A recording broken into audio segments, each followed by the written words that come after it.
Hello, I'll be modeling the order fulfillment process that was given as an assignment question, and I'll be doing this in Apromore. So the order fulfillment process involves a customer that submits a purchase order to a wholesaler. So let's model the required pools and lanes. We have a customer, and we're going to model the customer as a collapsed pool because we neither care about the customer's process nor do we know about the customer's process. We'll have a pool for the wholesaler. Now, for the wholesaler, we do care about the process, and so we can start modeling the process like this. It begins by the customer may submit a purchase order to a wholesaler. So let's put a start event in here, and let's make this a message start event because there's a message coming from the customer, and this message is the purchase order. And we can label the event purchase order received. Purchase order may contain multiple products, it says. Upon receipt, the wholesaler examines the purchase order. So that's our first activity. Examine PO, examine purchase order. And it says orders with a total amount larger than $500,000 are dealt with directly by the manufacturer. So at this point, we already know we need a pool for the manufacturer.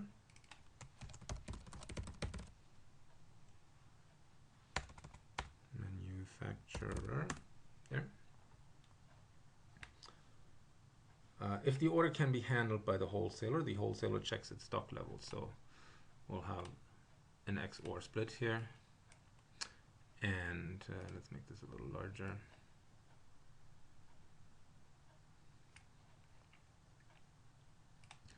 Either we check the stock level, or alternatively, we end this process by sending a message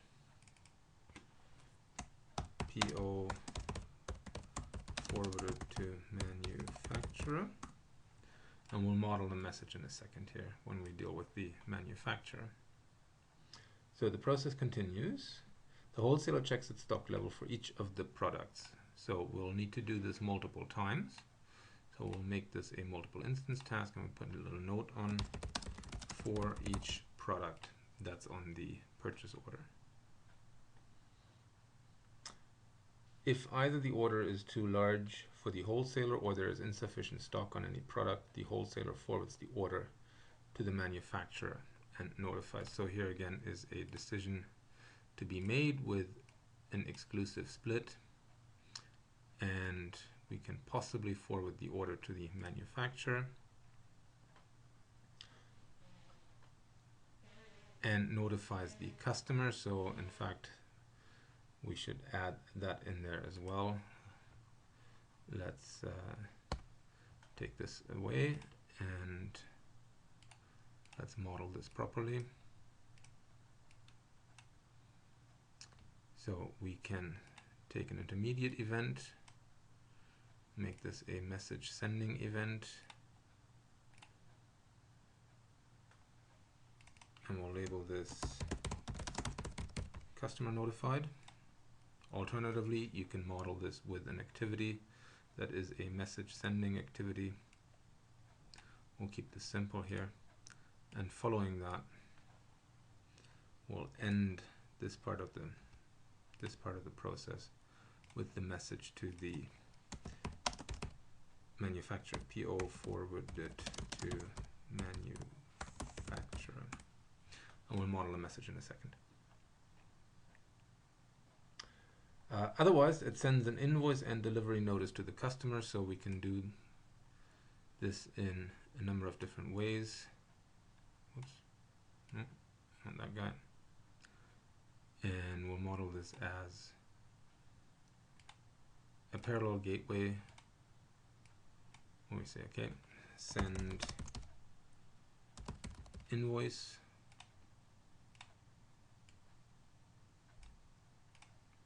and the other activity was to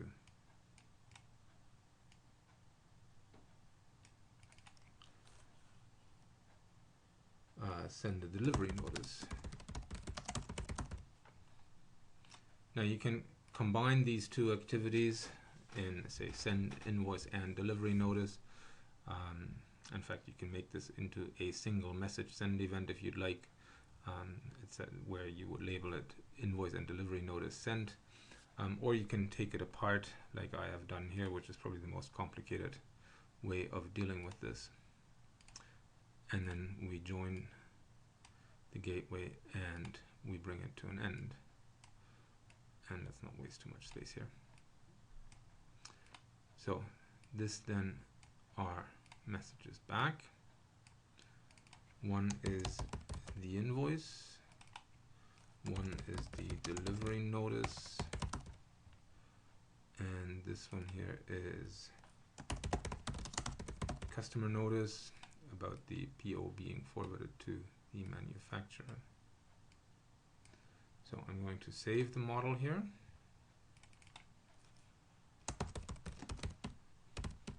Order fulfillment. And that's the basic structure. Now, there's one additional wrinkle here. It says, in any case, the wholesaler is obligated by the manufacturer to respond to the customer within 5 business days of the receipt of the purchase order. So the receipt of the purchase order happens here, and really all of this sort of stuff needs to happen within 5 days. Now, the case doesn't say or else, but the way to model this is, or one way of modeling this is to take everything in here and stick this into a sub-process activity. So you can find this here, the sub-process.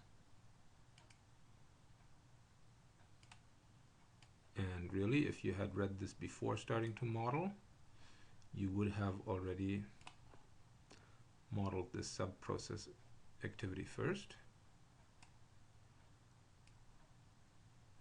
and then stuck everything inside.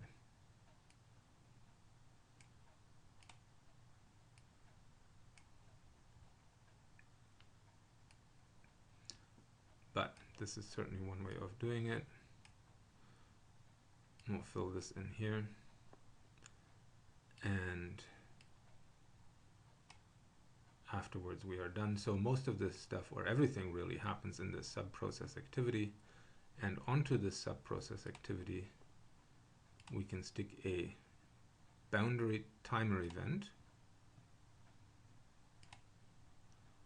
and we're going to label this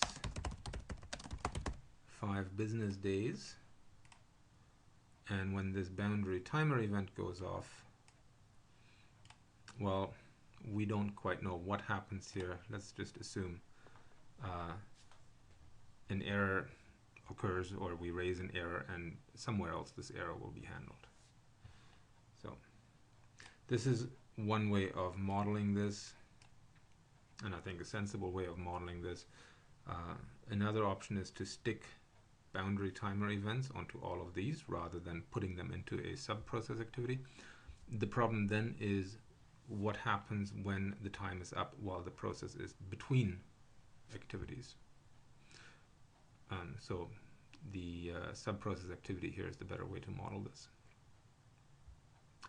Another way to model this, it might be to have a racing event on based or after an event-based gateway.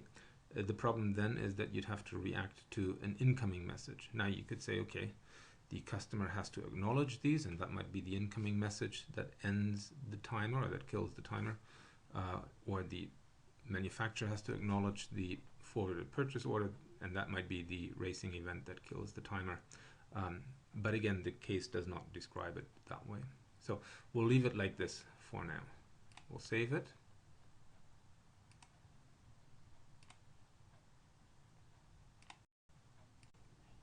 Okay, the next part of the process deals with the manufacturer. So let's make a little bit more space up here. Move the manufacturer a bit closer, and we'll need to make this somewhat larger here.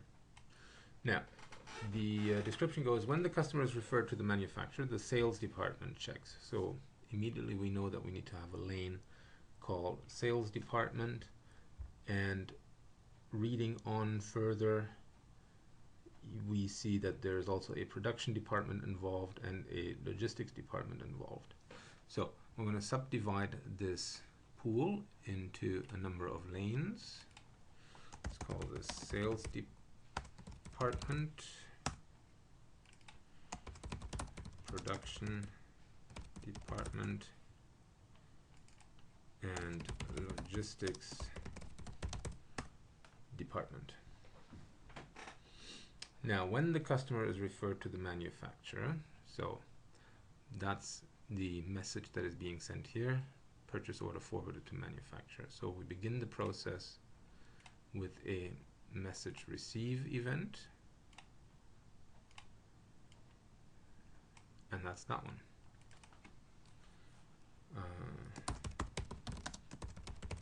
Customer referred by wholesaler.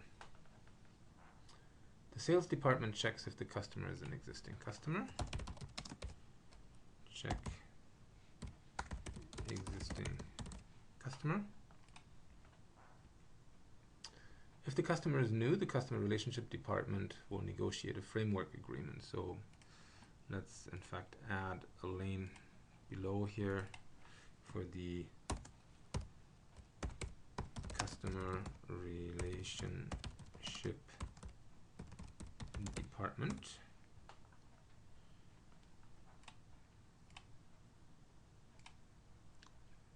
So for new customers, the customer relationship will negotiate framework agreement, and that goes into this lane here. When that is done, the customer's wholesaler is also notified with the discount codes. So we'll put a intermediate message send event in here,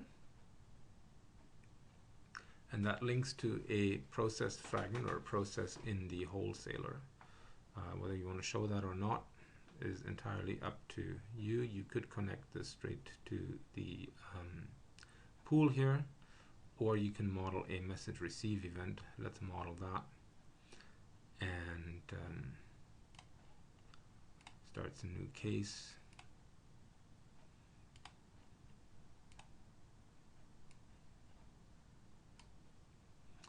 And the message here is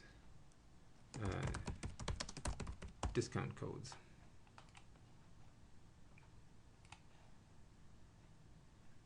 And we might say update discount codes. And then we'd be done at the wholesaler's level. We're labeling the message here. This is the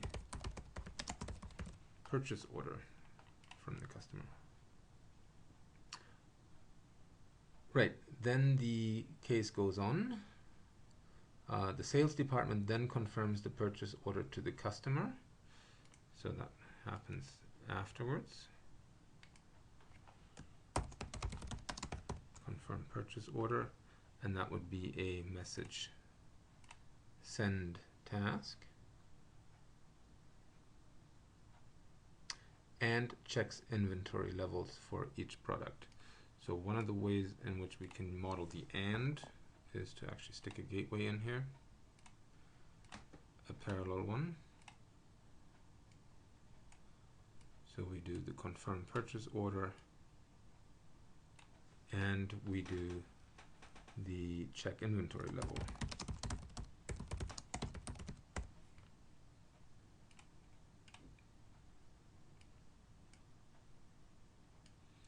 Make it look pretty. And it says check inventory levels for each product. So we know that this is a multiple instance task, and we can have a little annotation that says for each product. Now what's happened here is that the lane has moved up, so bring it down a bit. Now we've got a little bit more space here. Okay.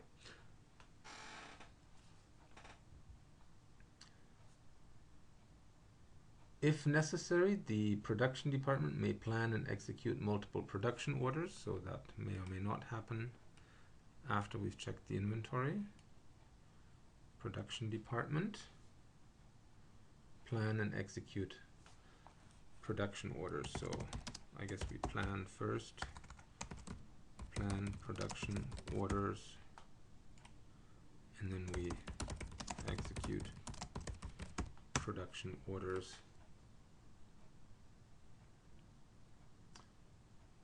May plan and execute multiple production orders, so that immediately tells us we have a multiple instance task here and here. Now, one other way to model this would be to stick both of these. No, I guess it can't be done that way. Stick both of these. Whoops.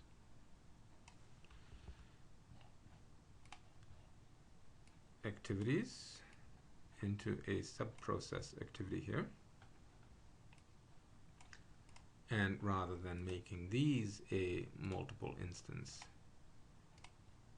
task, we'll make this subprocess activity a multiple instance task.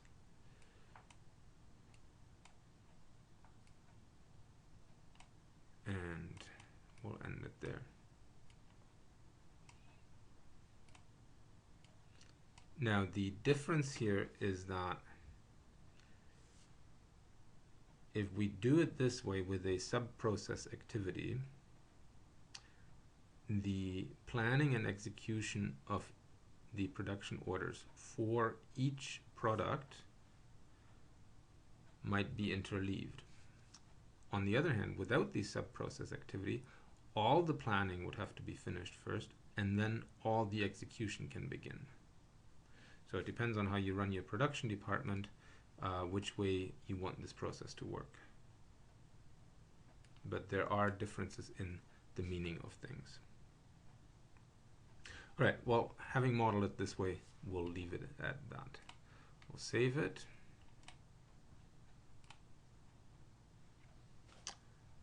And then we go on.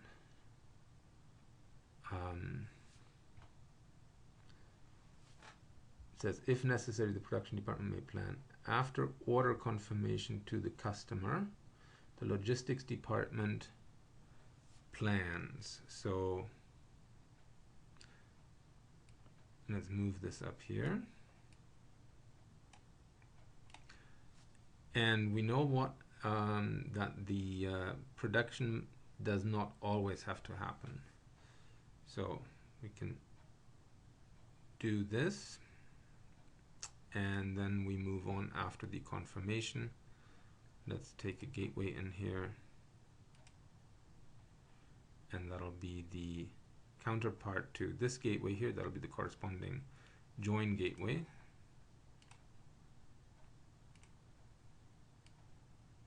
And we, no, that's not this arrow. We join from here to here. This is a little bit awkward, isn't it?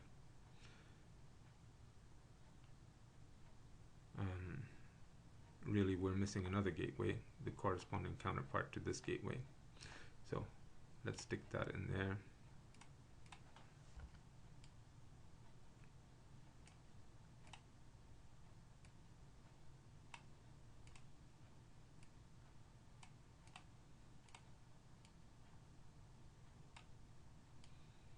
Sometimes Apromore can be a bit odd in the way that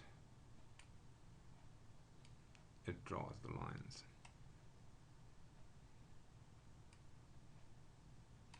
All right. So there we are. So this makes it a structured process, and we know that that's behaviorally sound. So either we do this and then that.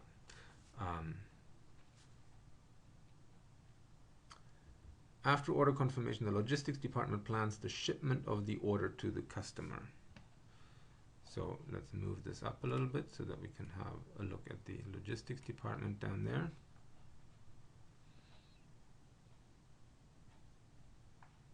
Because parts of the order may be shipped to different customer locations, shipment planning is done separately for each part of an order that has a different delivery address. So we know immediately that we'll need to do a multiple instance task here. For shipment planning, the logistics department asked for quotes from at least 3 different trucking companies. So let's stick the entire shipment planning, first of all, into a sub-process activity. And this becomes a multiple instance sub-process activity, and we're going to label this for each order part, in brackets, address. We should label this and say for each product. All right, so then we know the shipment planning is done separately, yada-da. The logistics department asks for quotes from at least 3 trucking companies. So request quotes, and we do this multiple times.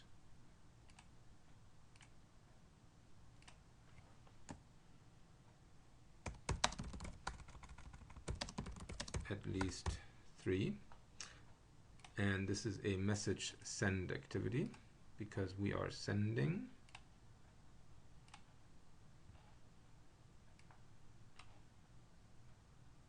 this is a trucking company pool, and we'll model this as a collapsed pool. We don't care how the trucking companies operate.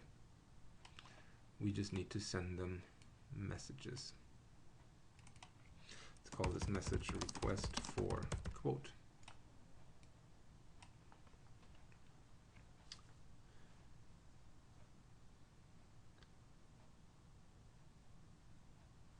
Ask for quotes from at least 3 trucking companies and must wait until 2 are received.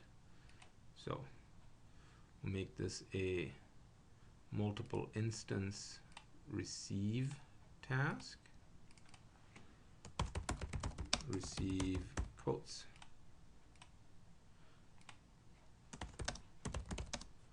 At least 2. And those are obviously quotes that come from the trucking company. After each shipping schedule is planned, it is sent to the customer for confirmation. So request confirmation. In fact, maybe we should be implicit in this and say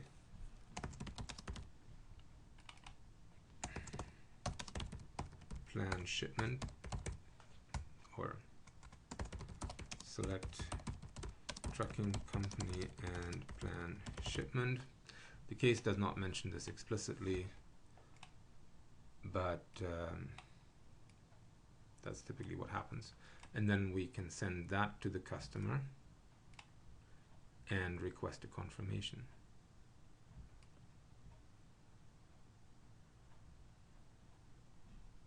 Where's the customer? There's the customer.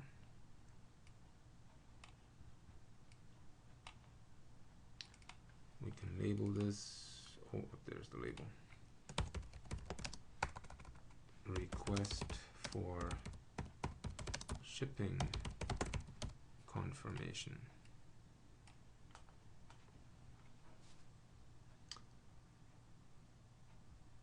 And also to the selected trucking company. So we ought to model that.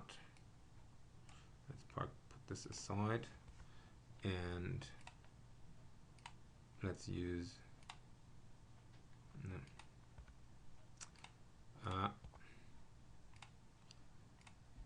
parallel gateway for that. We request confirmation from the customer, and we confirm shipping order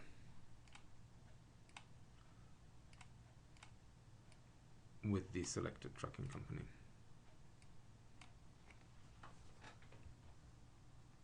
The customer must confirm to the logistics department within 3 business days, or the shipping schedule must be replanned. So, with this confirm, this is a very typical case for an event-based gateway,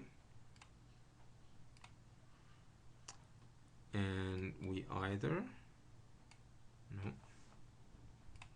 wrong one. We either receive the confirmation from the customer, or a timer goes off, 3 days. Did we say 3 days? 3 business days. So the message that we're waiting for is one from the customer.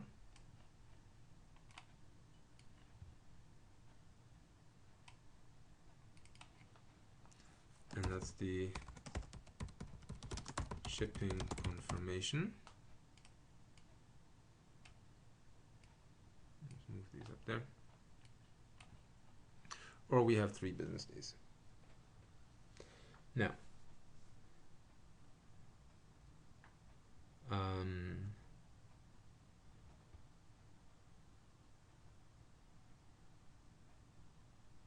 the customer must confirm within 3 business days, or the shipping schedule must be replanned. So we're back here after the 3 business days. And let's maybe make this look a little bit nicer here. Now you can stick an XOR gateway in here to make it more explicit, but we'll leave it at that.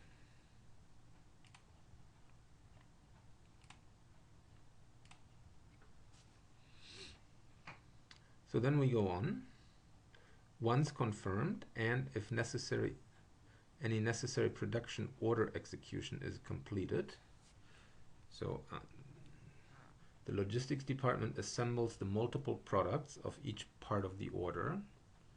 So essentially we go on after this. We'll deal with the production orders in a second here.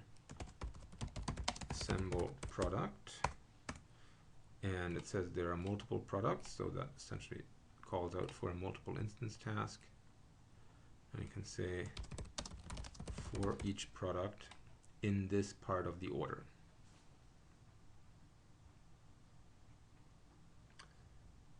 And notifies both the customer and the selected trucking company that the order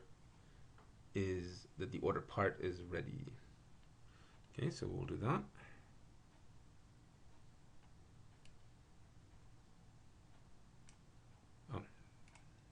From here. In fact, we can do an AND here.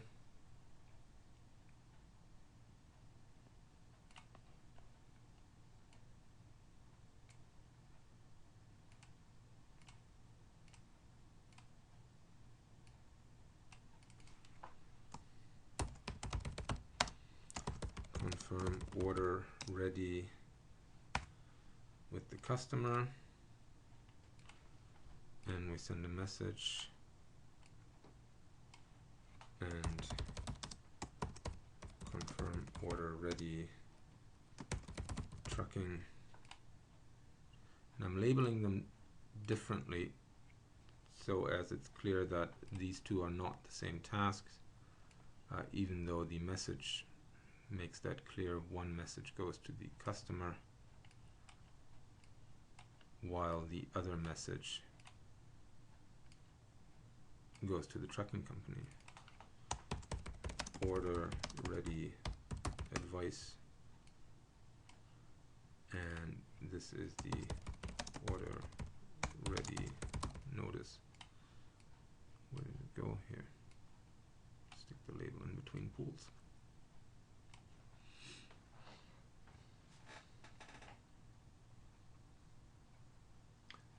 All right, and that's the end of this sub-process activity. So there's a few things we need to finish up in this part of the process still. So here's an activity left dangling. Let's not do that. Let's finish this off with an end event. And let's give this sub-process activity a label. Manage production orders.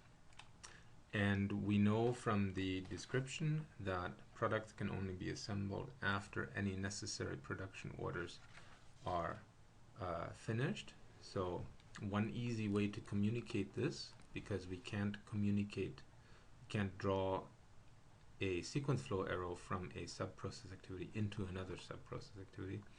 So one easy way to do this is with a signal. So we raise a signal here. Production order done, and we catch a signal here.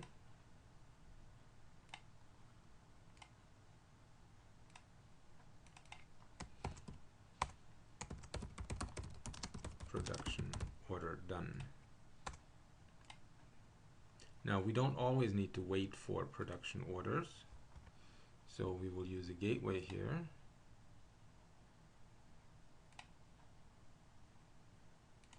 And we will make this an inclusive gateway. We always have to wait for this.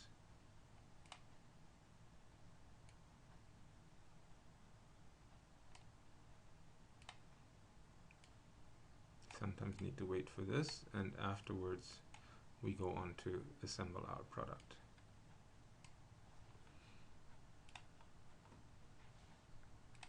So that's one way of keeping these things straight. Something else that we need to do is actually connect this assemble order part sub-process activity with the rest of the process, and we know it happens after we confirm the purchase order. So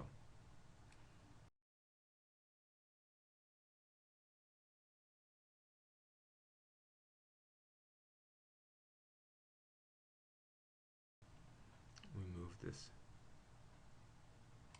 down from here, and again we'll save that.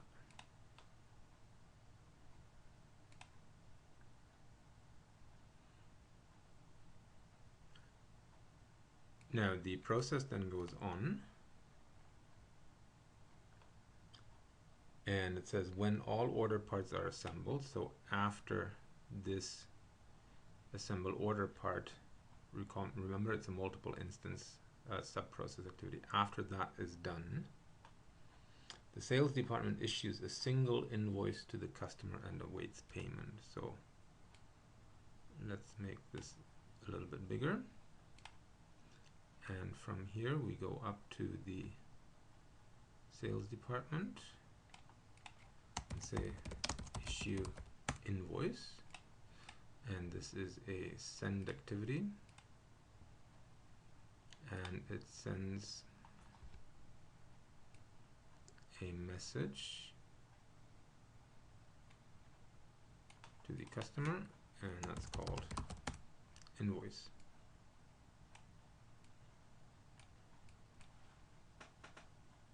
And awaits payment, which must be received from the customer within the time frame specified in the framework agreement. So here too, we model an event-based gateway.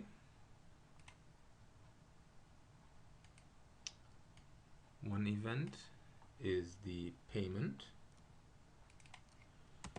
or payment notice from the customer or the bank saying the money is here. And the other event is a timer event, and this is the time specified in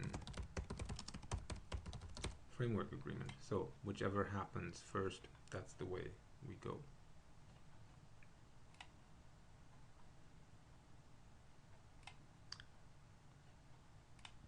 when the payment is received, it says the wholesaler is paid a percentage of the total order as commission. So make that as an activity, pay commission to wholesaler.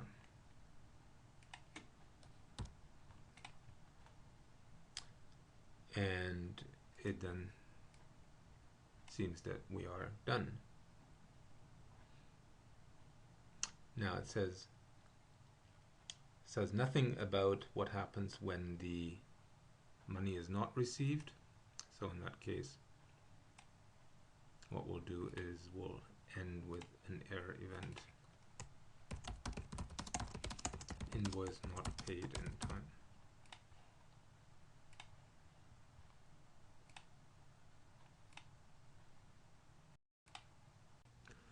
Okay, the last part of the process deals with the ability of the customer to request an amendment to the order, and it says up to the point where shipping planning begins. So if we look at the process, that is essentially during any of the wholesaler activities, as well as the part in the manufacturer process, right up to this activity here where it says shipping plan shipment. So up to this point, the customer can send an amendment request and we have to deal with that. So one option is to stick boundary events on every single activity up to that point, and then be able to react to the incoming amendment request. The problem is what happens if an amendment request comes in while the process is in between activities. So one activity is done, but the next one's not started yet. So that's not quite right. The other option is to stick everything into a big subprocess activity. The problem there is that in this case, there are activities in a number of different lanes, and so we cannot do that in a subprocess activity. A slightly more complicated way would be to replace all of this with a call activity that calls another process.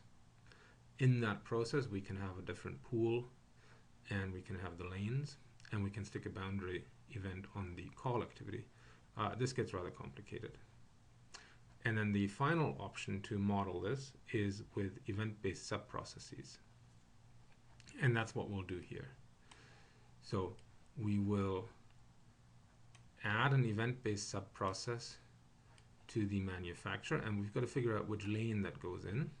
And reading through the description, it's the sales department that seems to do most of the work here. In fact, it does all the work here. So we will create a event-based subprocess, and you can see the dotted lines around this. And the event-based subprocess begins with an interrupting or a non-interrupting event. In our case, we want to choose a non-interrupting message event. That means while we deal with the amendment request, the rest of the process goes on. It's not interrupted. So this is a message begin event, and the message comes in from the customer. So let's extend the customer pool, and in fact, let's extend the wholesaler pool as well here. And the customer sends an amendment request, and we can label this amendment request received.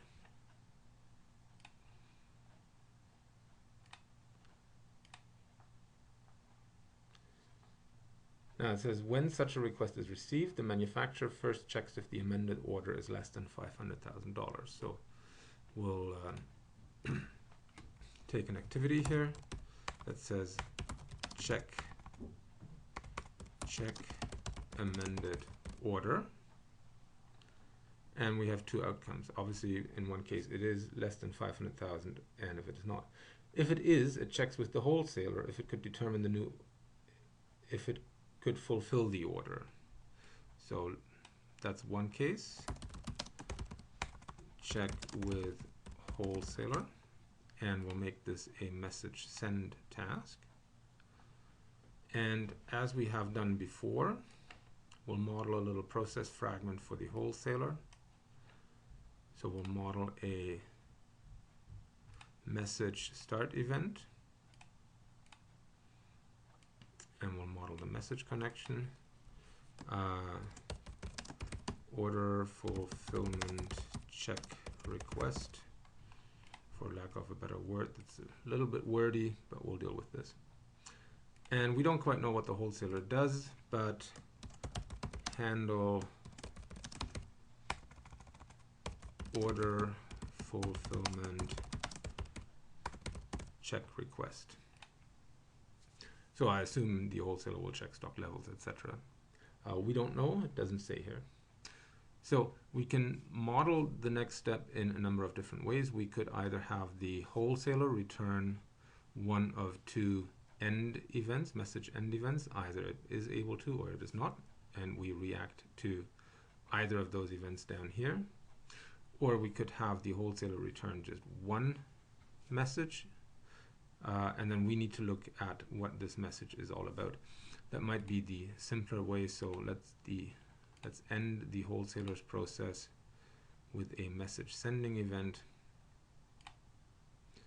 and for the manufacturer, this becomes a message receive task. Examine wholesaler response, and depending what the wholesaler says, we do different things. It says it checks with the wholesaler if it could fulfill the order. If so, the customer is referred back to the wholesaler. So we can do this, refer customer to wholesaler, and we will make this a message send task. And rather than letting this go to any particular message receive event here, we'll just let it go to the pool. And after that, it says the process terminates. Otherwise, the sales department determines the new order terms. So we'll do that. If it can't be referred back to the wholesaler, determine order terms. And we'll join this up with exclusive join gateway, and also from up here. So let's save this.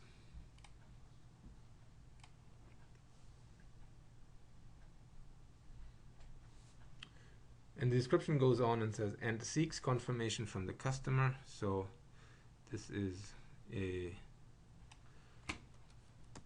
get customer confirmation.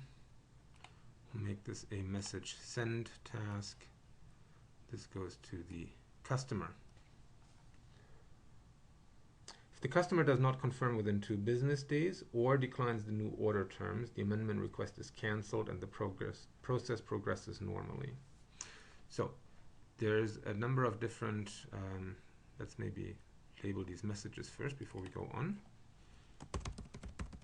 Wholesaler order fulfillment check response. Again, a bit wordy.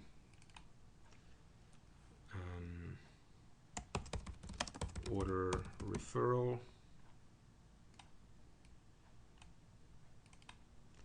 and this is the these are the new order terms.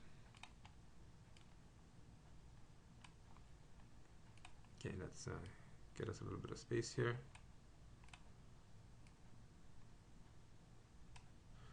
Because after this activity, we have a number of different events that can happen. And we'll model this with an event-based gateway. So on the one hand, we could have a timer event. It says if the customer does not confirm within 2 business days, label this 2 business days. Or if the customer declines the new order terms, customer decline received,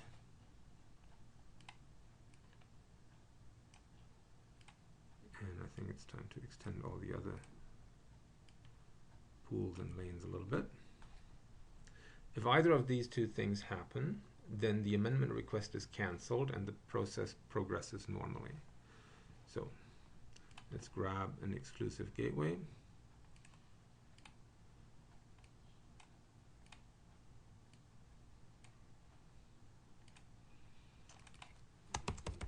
Order amendment cancelled.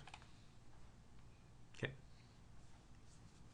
Now, otherwise the order is amended by the sales department. So let's move this up a little bit and again give us some more space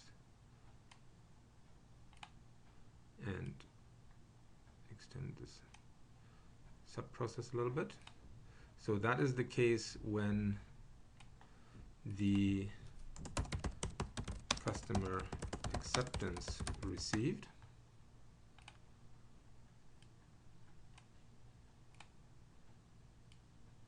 extend this pool a little bit and we'll model the message down here. Now when the customer accepts, it says we need to amend the order. Amend order. Oops.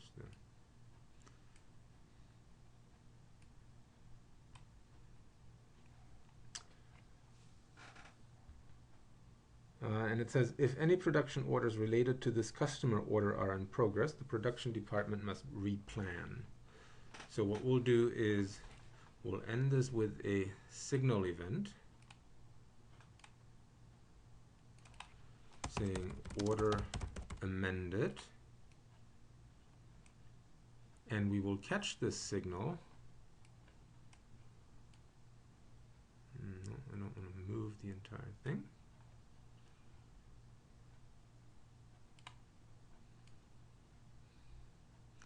We will catch the signal in the manage production orders. So what we can do is we can take a boundary event here and catch the signal boundary event. Order is amended, I believe was the term. So what do we do if the order is amended? Well, we interrupt the managing production orders. But the idea is we go right back into it. And that means we replan the production orders, we execute the production orders, etc. So let's save this.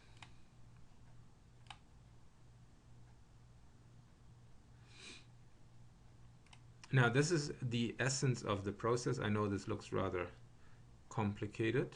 There's a few things missing that still need to be done. For example, for many of the exclusive gateways,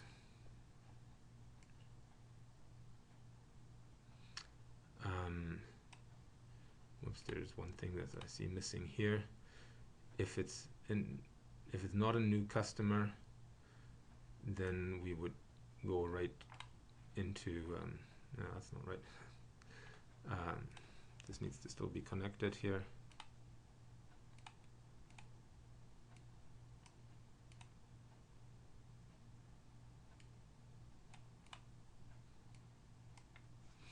So if it's not a new customer, we'll do that.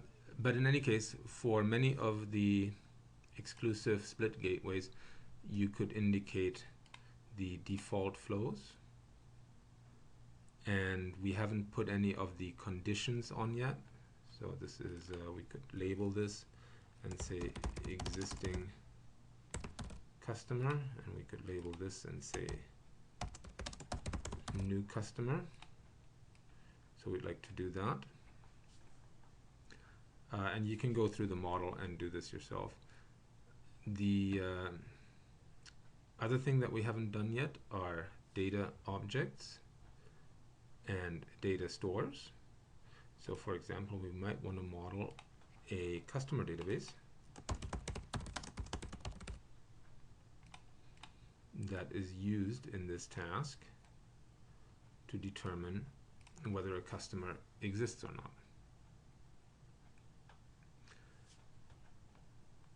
And we could, down here, for example, planning production orders. That means there's a, this gets a little bit tight here, production order, and we can attach that. Comes out from here and goes into here. So let me maybe move this down a little bit here.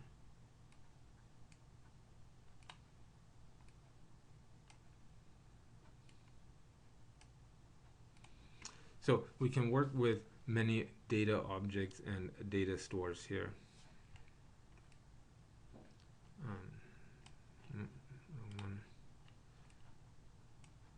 Down here we could, for example, work with quotes. When we request quotes, we receive quotes. So quotes. Hey, what happened here?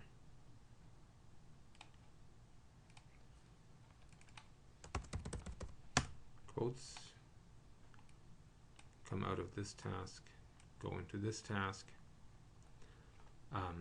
And there are many different opportunities here to put data stores and data objects in. But again, you can do this yourselves, and that's not critical to this process here. Saving it. And that's the end of the demonstration. The description is available in the YouTube description there, and the model is available from my website, and that's also linked in the YouTube video description.